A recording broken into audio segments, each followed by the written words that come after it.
The Farmers Almanac has been used for centuries as a guide for planting crops, following lunar cycles, and for seasonal temperature and weather forecasts. The Farmers Almanac really caught the attention of many mid-Missourians last winter when it forecasted the Groundhog Day blizzard. For Jack Swartwood, it's something he's used his whole life. That's something we've always went by ever since I was a kid. That's what I grew up with. Okay. My dad and his folks, that's what they always went by, yeah.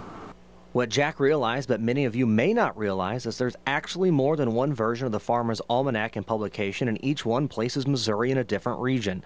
Sometimes we're classified as a plain state, other times a northern state grouped with Montana and Wyoming, and sometimes we're even considered a southern state grouped with Texas and New Mexico.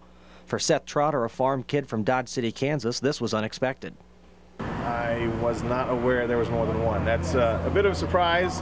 Talking to Seth, I could sense that he reads the almanac but doesn't necessarily put a lot of stock into the weather forecasts they provide. I wouldn't say I rely on it.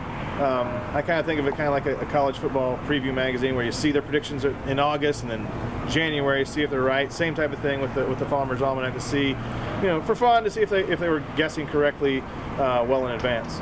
While this year's Farmers Almanac weather forecasts have not been as accurate as last winter, Jack Swartwood and his daughter-in-law Lisa do have one that they trust.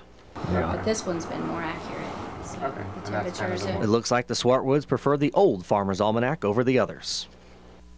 So far this winter, mid-Missouri has received less than half of its usual snowfall. With less than a month of winter left, it's tough to say if one is more accurate than another, but the clock is ticking for some of these almanacs. Zach Paul, KRCG 13 Weather.